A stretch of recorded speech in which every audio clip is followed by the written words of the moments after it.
بسم اللہ الرحمن الرحیم۔ السلام علیکم رحمۃ اللہ وبرکاتہ۔ اگر آپ پہلی مرتبہ ہمارے لائے ہیں پلیز سبسکرائب کر لیجیے۔ نحمده ونستعينه ونستغفره ونعوذ بالله من شرور أنفسنا ومن سيئات أعمالنا، من يهده الله فلا مضل له ومن يضلل فلا هادي له، وأشهد أن لا إله إلا الله وحده لا شريك له، وأشهد أن محمدا عبده ورسوله. يا أيها الذين آمنوا اتقوا الله حق تقاته ولا تموتن إلا وأنتم مسلمون. يا أيها الناس اتقوا ربكم الذي خلقكم من نفس واحدة وخلق منها زوجها وبث منهما رجالا كثيرا ونساء، واتقوا الله الذي تساءلون به والأرحام إن الله كان عليكم رقيبا. يا أيها الذين آمنوا اتقوا الله وقولوا قولا سديدا يصلح لكم أعمالكم ويغفر لكم ذنوبكم، ومن يطع الله ورسوله فقد فاز فوزا عظيما. أما بعد فإن خير الحديث كتاب الله، وخير الهدي هدي محمد صلى الله عليه وسلم، وشر الأمور محدثاتها وكل محدثة بدعة وكل بدعة ضلالة وكل ضلالة في النار. أعوذ بالله السميع العليم من الشيطان الرجيم من همزه ونفخه ونفثه. وإنك لعلى خلق عظيم. وعن أم المؤمنين عائشة رضي الله تعالى عنها قالت قال رسول الله صلى الله عليه وسلم إن المؤمن ليدرك بحسن خلقه درجة الصائم القائم.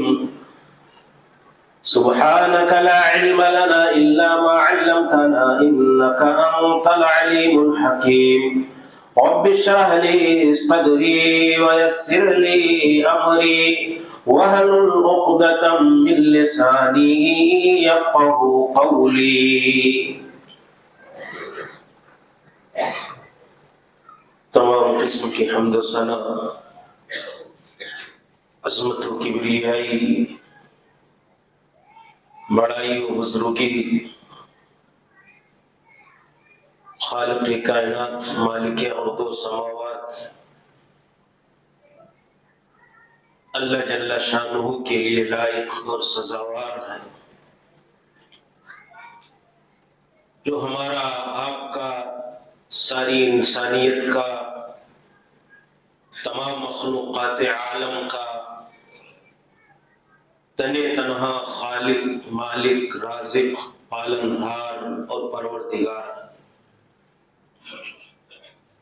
بعد درود و سلام نازل ہو تمام انبیاء کرام اور رسل اعظام پر، بالخصوص نبیوں اور رسولوں کے سردار اور سرتاج نبی آخر الزمان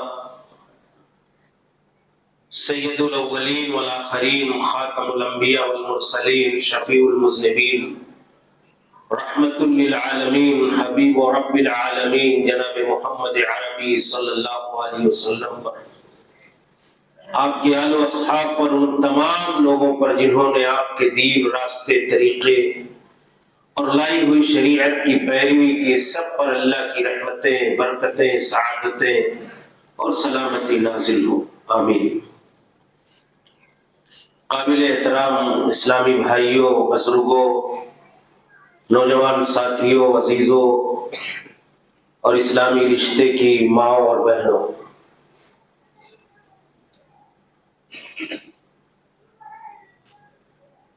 قرآن کریم میں اللہ جل شانہ نے اہل اسلام سے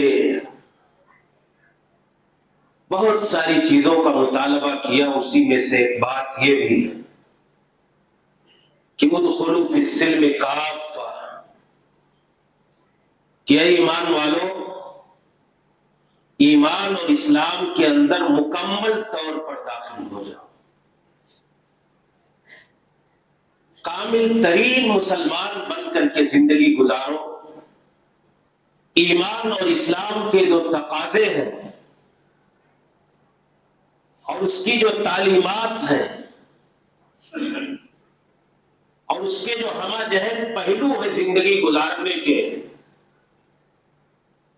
تمام اسلامی احکامات اور تعلیمات کو اپنی زندگی میں بجا لاؤ، عملی طور پر ان کو اپنی زندگی میں نافذ کرو، یہ اللہ رب العالمین کا حکم ہے۔ لیکن کامل ترین ایمان اور اسلام کے حوالے سے سب کے اپنے اپنے الگ الگ نظریات ہیں، الگ الگ طرز عمل ہے، الگ الگ کنسپٹ اور تصور ہے۔ کسی کے ہاں ایمان کا تصور یہ ہے کہ ہمارا ایمان، ہمارا عقیدہ، ہماری توحید درست ہو جائے، ہم پکے مسلمان ہو گئے، کچھ عبادتیں اس کے ساتھ انجام دے لی، ہم مسلمان ہو گئے۔ کسی کے ہاں اسلام کا تصور یہ ہے کہ فضائل اعمال پر یا دین کے فضائل و محاسن جو بیان کیے گئے ان پر عمل کر لیا جائے، یہی اسلام کا مکمل ترین کنسپٹ اور تصور ہے۔ کسی کے یہاں رسول گرامی صلی اللہ علیہ وسلم سے مبالغہ آمیز محبت اور زیادہ مبالغے کے طور پر جو لفظ استعمال ہوا عشق، کہ حد تک رسول اکرم صلی اللہ علیہ وسلم سے محبت کی جائے، آپ کی محبت کا نعرہ لگایا جائے، یہی ہمارا ایمان اور اسلام ہے۔ لیکن اللہ تعالیٰ کے ہاں یہ ایمان، کتاب و سنت کے ہاں یہ ایمان اور اسلام کا تصور نہیں ہے میرے بھائی۔ اسلام ایک مجموعے کا نام ہے، عبادات کا، اعتقاد اور عقائد کا، معاملات کا، زندگی گزارنے کا، اللہ کے ساتھ جہاں بندے کا تعامل بہتر ہو، جہاں اس کا عقیدہ و ایمان بہتر ہو، وہی اللہ تعالیٰ نے اس اسلام کے اندر یہ بات بھی رکھی ہے کہ اللہ کے بندوں کے ساتھ بھی اس کے معاملات درست ہو۔ صرف اللہ کی عبادت کر لینا، توحید اور عقیدے اور ایمان کو مضبوط کر لینا اور معاملات کے باب میں اپنے ایمان اور اخلاقیات کے باب میں اپنے ایمان اور اسلام کے تقاضے کو نہ سمجھنا، یہ اللہ رب العالمین کے ہاں مقبول اور ممدوح نہیں ہے۔ اسی لیے اللہ تعالیٰ نے قرآن کریم میں کہا لَيْسَ الْبِرَّ أَن تُوَلُّوا وُجُوهَكُمْ قِبَلَ الْمَشْرِقِ وَالْمَغْرِبِ۔ پھر اللہ تعالیٰ نے جو آگے ذکر کیا، اللہ تعالیٰ نے کہا کہ نیکی صرف یہی نہیں ہے کہ آپ آئیں اور اپنی جبین نیاز پیشانی کو رب کی بارگاہ میں جھکا دیں اور عبادت کر لیں، آپ کے اسلام کا ایمان کا حق ادا ہو گیا۔ اللہ تعالیٰ نے کہا کہ بندے کا ایمان بھی درست ہو، عقیدہ بھی درست ہو، اور اللہ تعالیٰ کے ساتھ ساتھ اللہ کے بندوں کے ساتھ اس کے معاملات بھی درست ہو، اور اللہ تعالیٰ نے کہا پھر اس کے بعد اس کی زندگی میں اخلاقیات کا پہلو بھی درست ہو، تب جا کر کے نیکی کا، ایمان کا، اسلام کا، دین کا کامل ترین تصور اللہ تعالیٰ کے یہاں کمپلیٹ ہو سکتا ہے۔ آج ہمارے یہاں ہم نے عقیدہ درست کر لیا، ٹھیکیدار ہو گئے توحید کے، ہم نے چند نمازیں پڑھ لی، بڑے پکے اور کامل مسلمان اپنے آپ کو سمجھنے لگے، ہمارا معاملہ، ہمارا کردار، ہمارا برتاؤ، ہمارا اخلاق اپنے آپ کے ساتھ، اپنے پڑوسیوں کے ساتھ، اپنے اہل خانہ کے ساتھ، اپنے گھر والوں کے ساتھ، اپنے سماج میں رہنے والے غریبوں، مفلسوں، بیواؤں، مظلوموں کے ساتھ کیا ہے، یہ ہم اسلام کے حوالے سے سوچنے کے لیے تیار نہیں۔ اللہ تعالیٰ نے کیا کہا؟ ایک مسلمان، کمپلیٹ مسلمان کا تصور جو بیان کیا کہ المسلم من سلم المسلمون من لسانه ویدیہ، المسلم من سلم المسلمون من لسانه ویدیہ، کامل ترین مسلمان وہ ہے جس مسلمان کی زبان سے، جس مسلمان کے ہاتھ سے، جس مسلمان کے ظلم و زیادتی سے، جس مسلمان کے ناروا سلوک اور بد اخلاقی اور بد کرداری سے سارے کے سارے مسلمان معمول اور محفوظ ہو۔ آدمی کیا سمجھتا ہے کہ ہم نمازی ہیں، ہمارا ایمان اور عقیدہ درست ہے، زمین ہڑپ کر لی، بے ایمانی کر گیا، کھا گیا، اپنے پڑوسی کے ساتھ ظلم کر رہا ہے، اپنے کمزور بھائی کے ساتھ ظلم کر رہا ہے، اور اس کے اخلاقیات کے حوالے سے اس کی زندگی میں کوئی اخلاقیات کا تصور ہی نہیں ہے۔ یہ اسلام کا تصور نہیں ہے میرے بھائیو۔ المسلم من سلم المسلمون من لسانہ ویدہ، پھر اللہ کے نبی نے کہا المومن من امنہ الناس علی دمائہم و اموالہم۔ مومن وہ ہے، کمپلیٹ اور کامل مومن وہ ہے جس مومن سے اس دوسرے لوگ اپنی جان اور مال کے تعلق سے محفوظ اور معمول، لوگوں کو اس کے تعلق سے کوئی ڈر اور خطرہ اور خوف نہ ہو۔ تو یہ ہمارا اپنا جو تصور ہے، آج ہمارے ہاں ہم غور کریں کہ ہماری زندگیوں میں اخلاقیات کے حوالے سے کیا تصور ہے۔ اللہ کے رسول صلی اللہ علیہ وسلم نے کہا کہ ایمان کے حوالے سے، ایمان کی تکمیل کے حوالے سے، اسلام کے کمپلیٹ ہونے کے حوالے سے، کہا اگر کتنا بڑا عابد ہو، کتنا بڑا پرہیزگار ہو، اور اس کا معاملہ لوگوں کے ساتھ، اللہ کے بندوں کے ساتھ، اپنی بیوی کے ساتھ، اپنے گھر والوں کے ساتھ، اپنے پڑوسیوں کے ساتھ، اپنے ماتحتوں اور خادموں کے ساتھ، اپنے نیچے رہنے والے، زندگی گزارنے والوں کے ساتھ درست نہیں ہے، تو وہ اللہ کا بندہ ایمان کے اعتبار سے کمپلیٹ نہیں ہے۔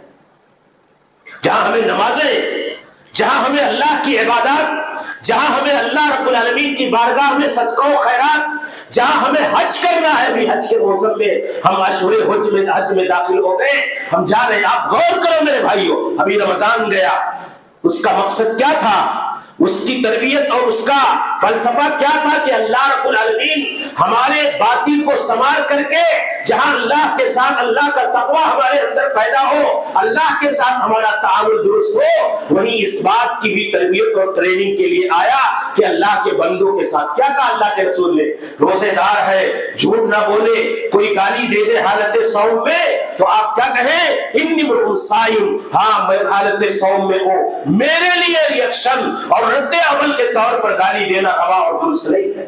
حج کرنے گئے، اللہ کے رسول صلی اللہ علیہ وسلم نے کہا کہ آدمی جو جائے حج کرے، جسے حج مبرور کہا گیا، نیکیوں سے بھرا ہوا حج، گناہ نہ ہو، فسق نہ ہو، فجور نہ ہو، ظلم نہ ہو، کسی کے ساتھ ناروا سلوک نہ ہو، یہ تربیت دینے آتی ہے عبادتیں۔ تو یہ اسلام جہاں بہت ساری عبادات کے مجموعے کا نام ہے، یہ صرف عبادات کا نام نہیں ہے۔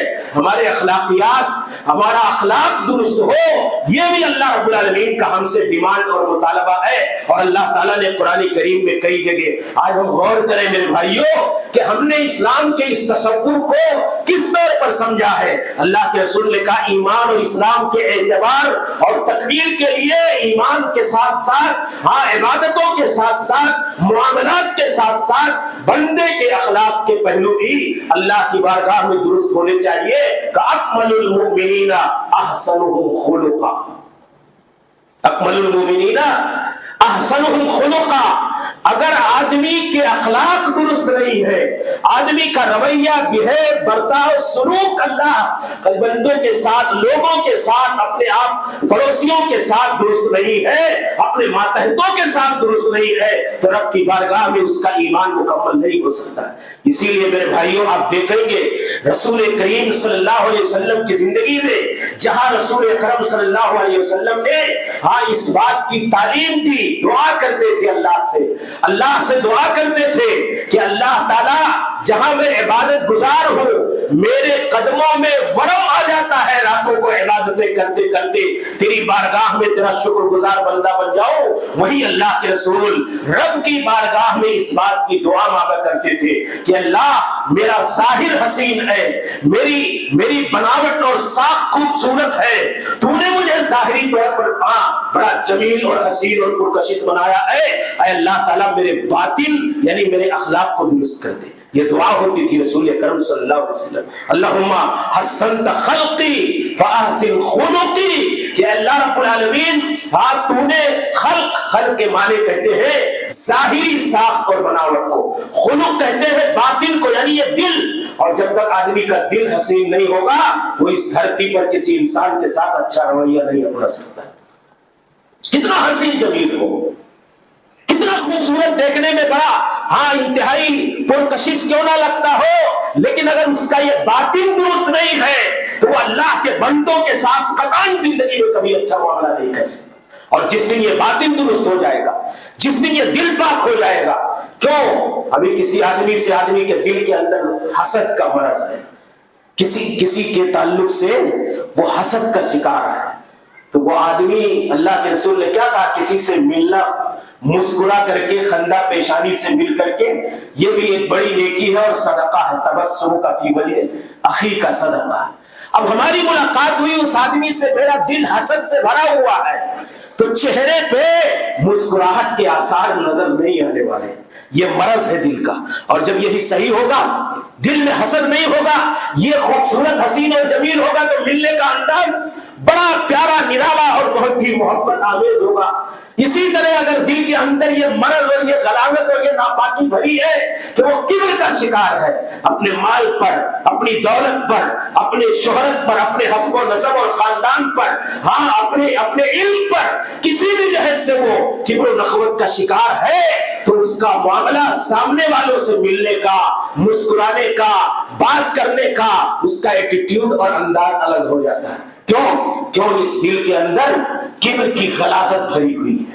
اسی لیے اخلاق جو بگڑتے ہیں کہاں سے، یہ دل سے، دل کی خرابی سے، اور اخلاق جو اچھے آتے ہیں یہ دل کی اچھائی اور خوبصورتی سے۔ تو اللہ کے رسول اسی لیے دعا کیا کرتے تھے کہ اے الہ العالمین، تو نے میرے ظاہر کو بڑا حسین اور جمیل بنایا ہے، اے اللہ تو میرے باطن کو اچھا بنا دے، میرے اخلاق کو اچھا کر دے لوگوں کے ساتھ۔ اور آپ دیکھیں گے کہ یہ دعا رب کی بارگاہ میں قبول ہوئی، اور رسول اکرم صلی اللہ علیہ وسلم کا باطن اتنا خوبصورت تھا، جیسے رسول اکرم ظاہری طور پر بے انتہا حسین اور جمیل تھے، ایسے اللہ کے رسول کا یہ باطن اور دل بھی بے انتہا پاکیزہ اور حسین اور جمیل۔ اب دیکھو، ایک مثال میں دیتا ہوں، مائی عائشہ صدیقہ رضی اللہ تعالیٰ عنہا کہتی کہ رسول اکرم صلی اللہ علیہ وسلم آپ کی زندگی میں سب سے بڑا تکلیف اور مصیبت اور اذیت کا دن طائف کا دن تھا یا احد کا دن تھا؟ طائف میں جب آپ گئے دعوت لے کر کے، مشرکین مکہ نے کتنی تکلیفیں، کتنی اذیتیں، کتنے مسائل، کتنی مشکلات سے آپ کو دوچار کیا، رب کی رحمت کنٹرول میں نہیں رہ سکی، اور اللہ رب العالمین غضبناک ہوا اور کہا کہ اے میرے پیارے بندے، اگر تیری چاہت ہو تو میں ملک الجبال کو بھیج کر کے ان دونوں پہاڑیوں کے بیچ میں رہنے والوں کو نیست و نابود اور تحس نحس کر کے ہلاک و تباہ کر دوں۔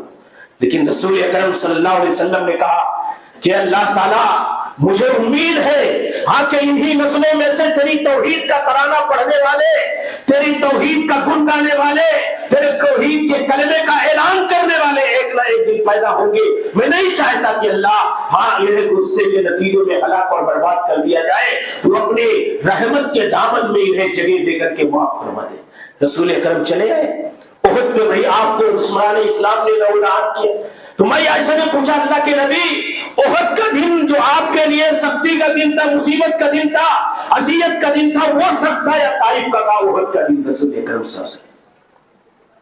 اکرم صلی اللہ علیہ وسلم کو تکلیف ہے، باوجود اس کے امام بخاری رحمۃ اللہ علیہ نے ذکر کیا کہ اللہم اہدی لقومی فإنہم لا یعلمون۔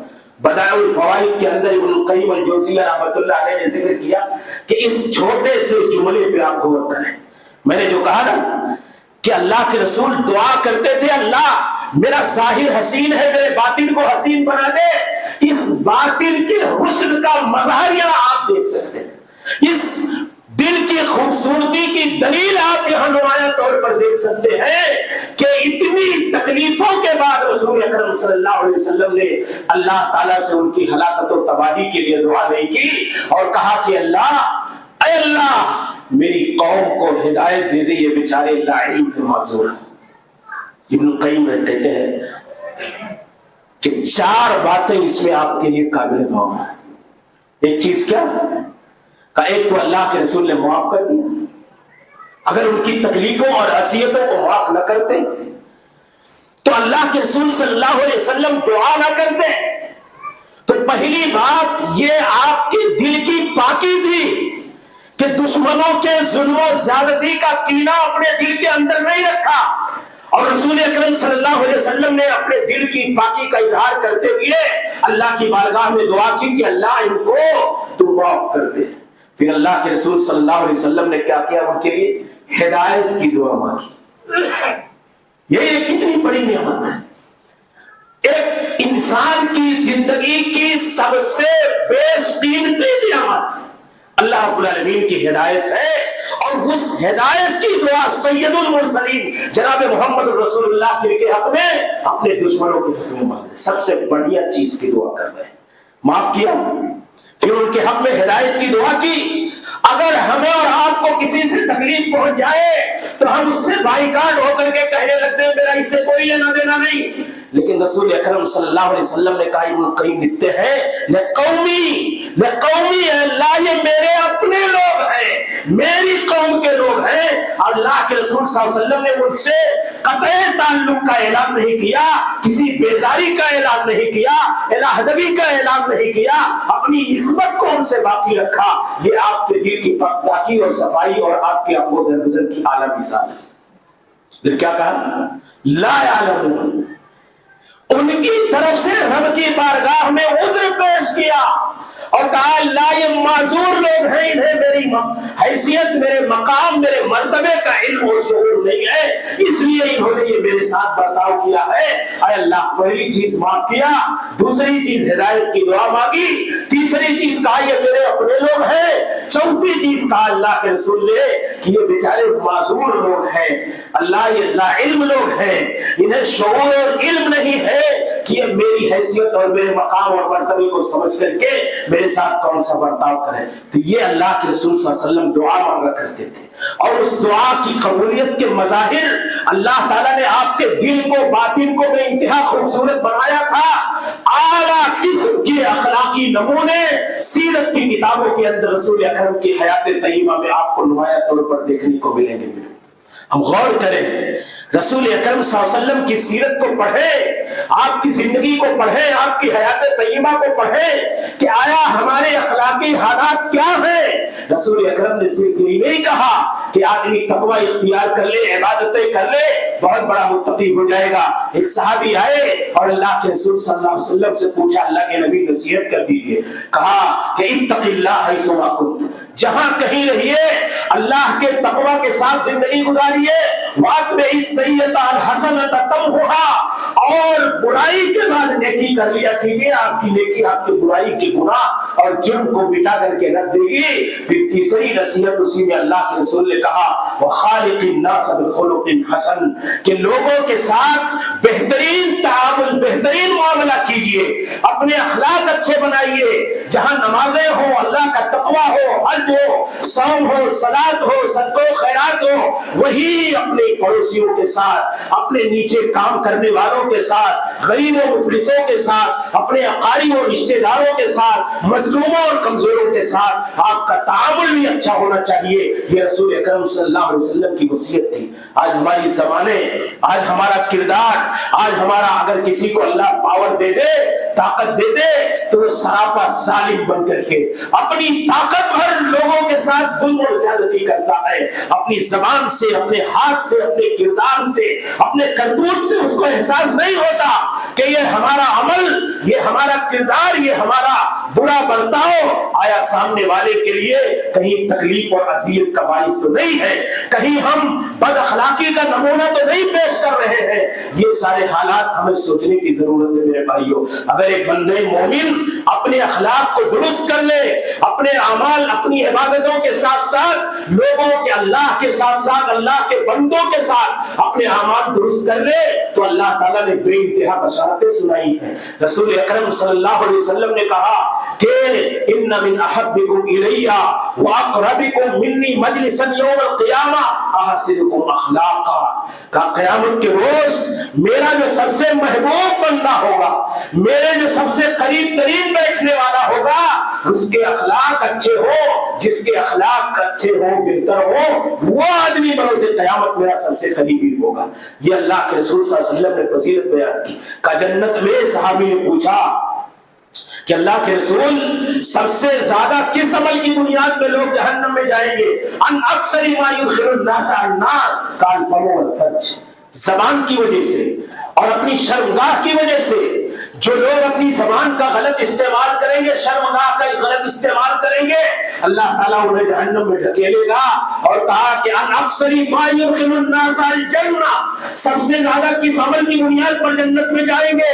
کہا تقوی اللہ وحسن الخلق، کہا اللہ رب العالمین کا تقوی، اللہ رب العالمین کے بندوں کے ساتھ جہاں اللہ کے ساتھ معاملہ درست ہو، یہ تقوی ہے۔ اور حسن اخلاق، لوگوں کے ساتھ آپ کی زبان صحیح استعمال ہو، آپ کا ہاتھ صحیح استعمال ہو، آپ کا کردار اور برتاؤ درست طریقے پر ہو، آپ کا تعامل اپنے کمزوروں اور ماتحتوں کے ساتھ اچھا ہو۔ اللہ کے رسول نے کہا اللہ کا تقوی جس کے پاس ہوگا اور جس کے اخلاق اچھے ہوں گے، یہ دونوں اعمال سب سے زیادہ بندے کو جنت میں لے جانے کا۔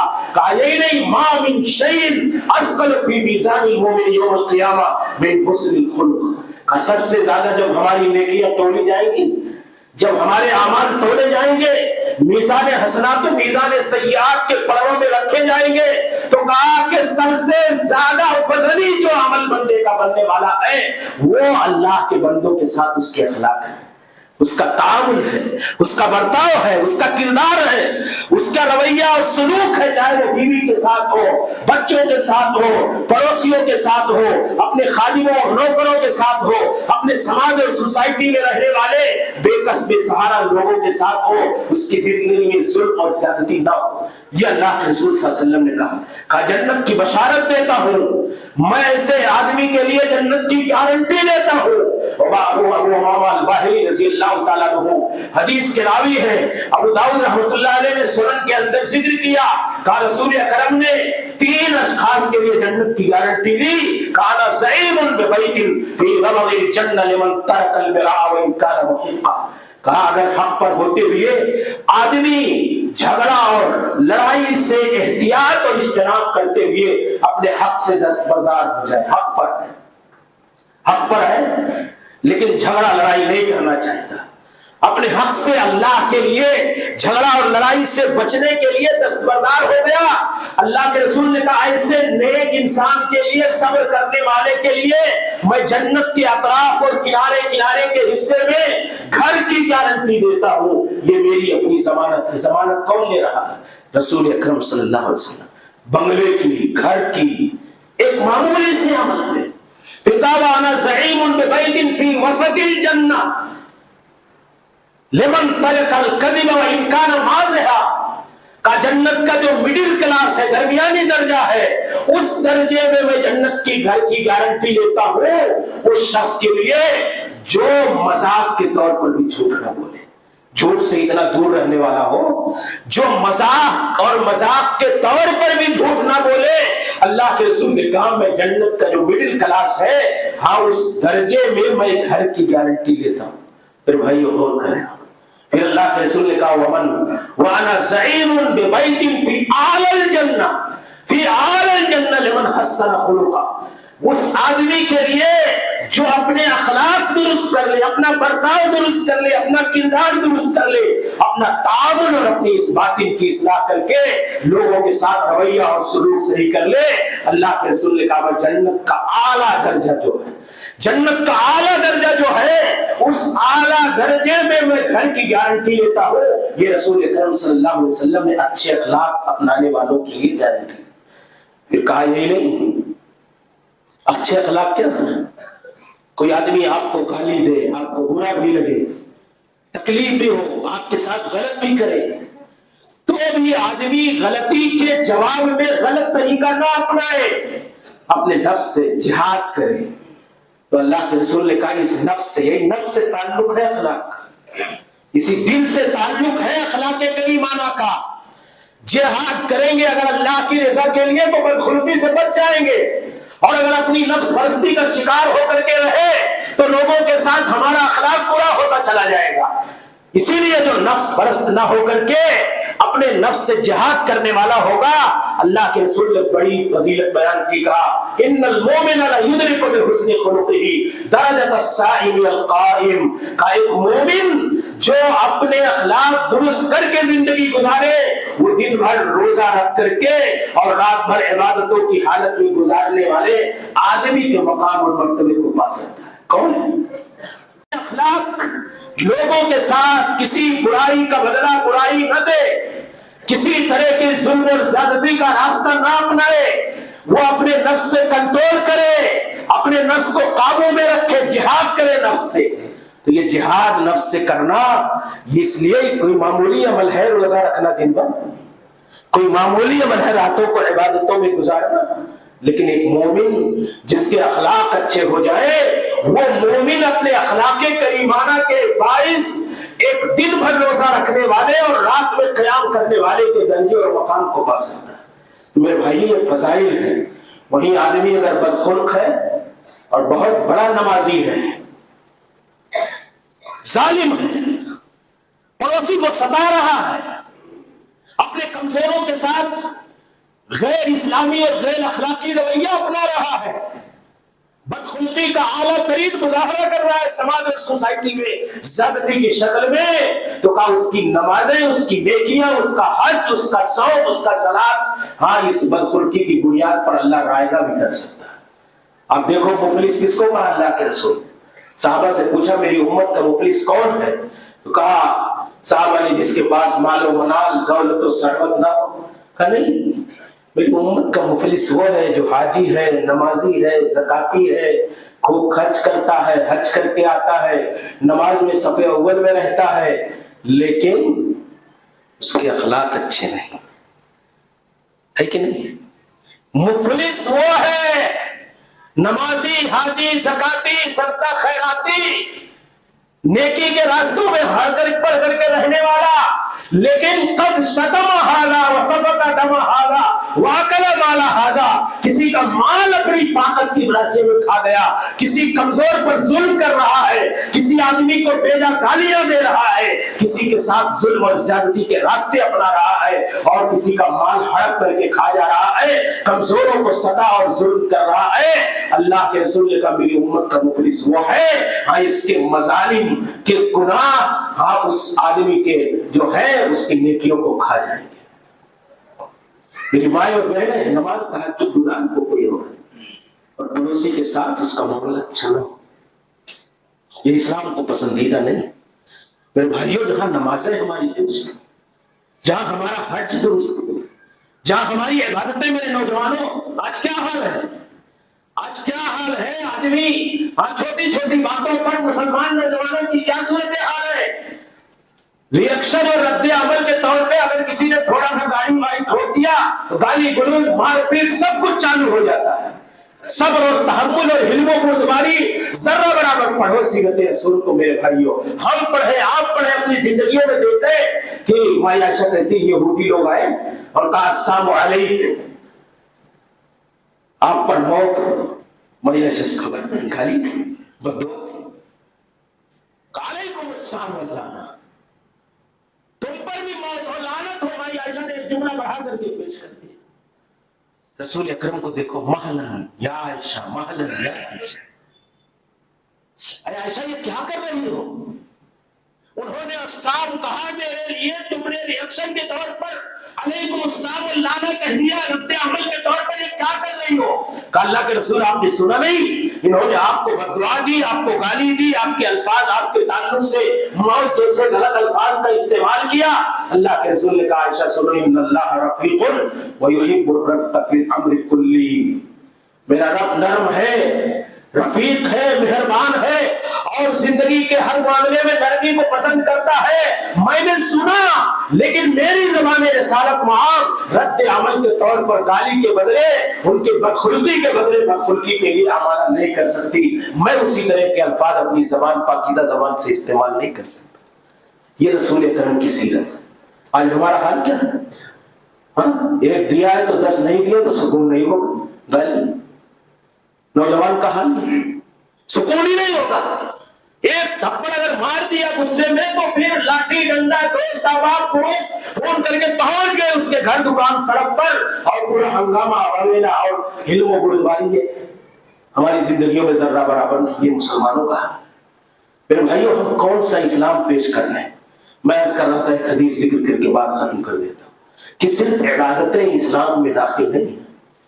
بڑا اچھا عابد ہو, بڑا عبادت گزار ہو, خاتون ہو, مرد ہو, سب بولے میں تو بڑا متقی آدمی ہوں, لوگوں کے ساتھ اس کا, پڑوسیوں کے ساتھ اس کا تعامل اچھا. امام احمد بن حنبل رحمۃ اللہ علیہ نے ذکر کیا اپنی مسند میں, حضرت انس بن مالک راوی ہے, کہتے ہیں کہ اللہ کے رسول صلی اللہ علیہ وسلم نے فرمایا ان فلانۃ تذکر من کثرت صیامها وصلاتها وصدقتها. میری مائیں اور بہنیں بھی سنیں کہ ایک عورت ہے اس کے کثرت صوم و صلات یعنی خوب روزہ رکھنے والی ہے, خوب نمازیں پڑھنے والی ہے, خوب صدقہ و خیرات کرنے والی ہے, تذکرے ہو رہے ہیں, چرچا ہو رہا ہے, لیکن ولیکن توزی جیرانہا اپنے پڑوسن کو ستاتی ہے. کیا ہے؟ نمازی بہت ہے, تہجد گزار ہے, نفلی صوم کا اہتمام کرنے والی, کتنی بڑی نیک دکھنے والی خاتون, صدقہ بھی کرتی ہے, لیکن تم اسی جیرانہ اپنے پڑوسن کے ساتھ اس کا تعامل, رویہ, برتاؤ, اخلاق درست نہیں کا, ہی فی النار, یہ جہنمی خاتون ہے.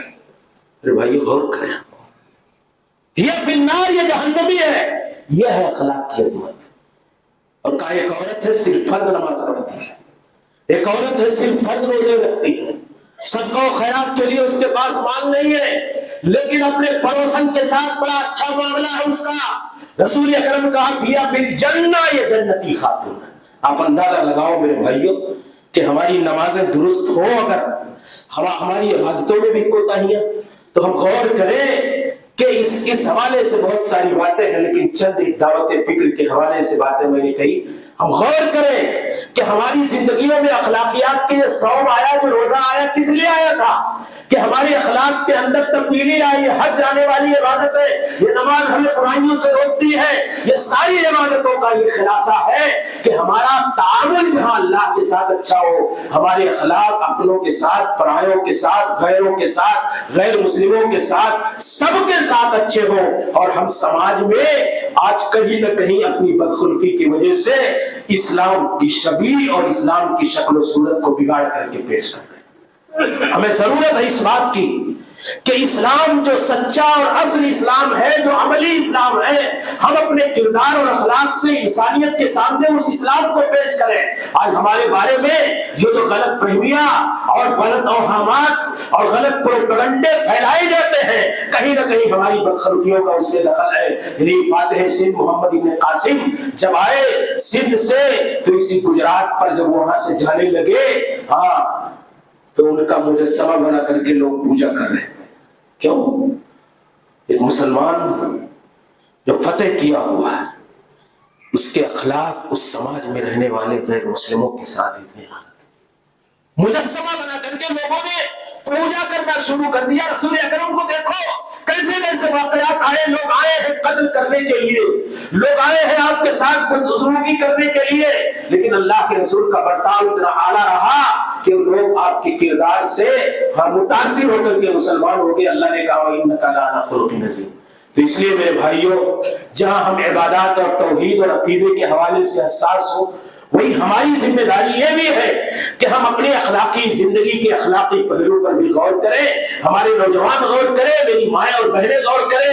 ایک بیوی کا ایک شوہر کے ساتھ اخلاق کیا ہونا چاہیے, ایک شوہر کا ایک بیوی کے ساتھ, بچوں کے ساتھ, پڑوسیوں کے ساتھ اور سارے لوگوں کے ساتھ ہم جانیں, سیرت پڑھیں امہات المومنین کی, رسول گرامی کی, صحابہ کرام کی, اور اپنی زندگیوں میں لانے کی کوشش کریں. اللہ جل شانہ سے دعا ہے کہ اللہ العالمین ہم سب کو دین کے تمام پہلوؤں کو سچائی کے ساتھ سمجھنے اور ان پر عمل کرنے کی توفیق عطا فرمائے.